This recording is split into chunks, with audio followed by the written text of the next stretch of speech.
Մուայ Թայի Հայաստանի Ֆեդերացիան նոր թափ է առնում, մարզաձևի ներկայացուցիչները ոգևորությամբ են սպասում օլիմպիական խաղերին, քանի որ անցած տարի միջազգային օլիմպիական կոմիտեն Մուայ Թային ընդգրկեց օլիմպիական մարզաձևերի ընտանիք։ Շուրջ 10 մարզական ակումբների հիման վրա ստեղծված ֆեդերացիան 2010 թվականից գրանցված է պետռեգիստրում եւ այժմ կարգավիճակն ավելի պաշտոնական դարձնելու համար բանակցություններ է վարում սպորտի եւ երիտասարդության հարցերի նախարարության հետ։ Որ ավելի զարգացնենք միասին եւ պրոպագանդենք Մուայ Թայի Հայաստանի Հանրապետություն, քանի որ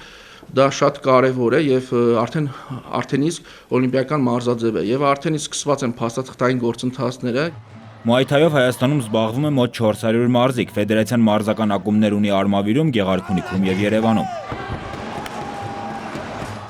7 տարվա ընթացքում հայ մուայ թայիստները հաջողություններ են ունեցել Եվրոպայի եւ աշխարհի առաջնություններում։ Հիմա նպատակն ու նշակետն ավելի բարձր է՝ պատրաստել հավաքական, որը մրցունակ կլինի Տոկիոյի օլիմպիական խաղերում։ Շատ եմ կարևորում նրանով մեր ֆեդերացիայի կատարած աշխատանքը, որ այլ երկրների դրոշի ներքո հանդես եկող հայերը,